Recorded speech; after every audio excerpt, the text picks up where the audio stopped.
expanding outbreak of the deadly coronavirus. Look at the map. What started in China has now spread to Europe, Australia, and the United States. Here's what we know as we come on the air. There is now one more confirmed case in the U.S., bringing the total to 3. In China, where the outbreak started, the total number of those sickened rose overnight to 2,056 We're gonna have to protect ourselves. And we can now confirm that the U.S. State Department is evacuating staff from the consulate in Wuhan, China. Ground zero for the outbreak. ABC's Ian Pannell is covering it all for us from Hong Kong. Ian, good morning to you. That's right, lots to bring you up to date with. Growing numbers infected, a new warning about how contagious this could be, and the American family trapped in the middle of this crisis. This morning, another American diagnosed with a potentially deadly coronavirus.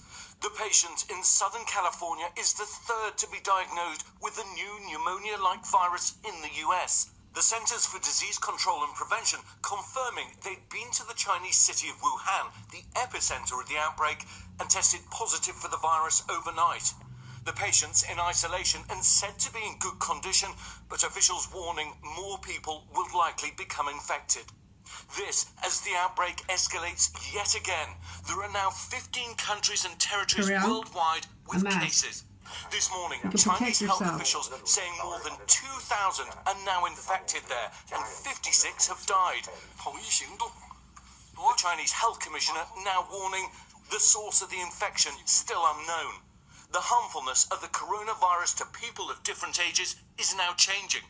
And most worryingly, indications the virus is becoming increasingly contagious. Over 1,300 more medics have been flown to the epicenter Wuhan, where officials are scrambling to build 3 new emergency hospitals in a matter of days. These exclusive images, filmed for ABC News from inside the city, show a ghost town, with signs warning people to wear masks fluttering in the wind. Some shoppers take the risk to stock up on desperately needed supplies. But there are still around 1,000 US citizens stranded in the Wuhan area. Now the State Department is scrambling to evacuate some of them, but it appears so far the space to get people out is limited. We spoke to one American family trapped in a city over 200 miles from Wuhan. Pray for our families. The Stockstills from Rhode Island were visiting family for the new year to introduce baby Maxwell to his grandparents when the infection broke out. Bless China. We gotta pray for China in all our countries.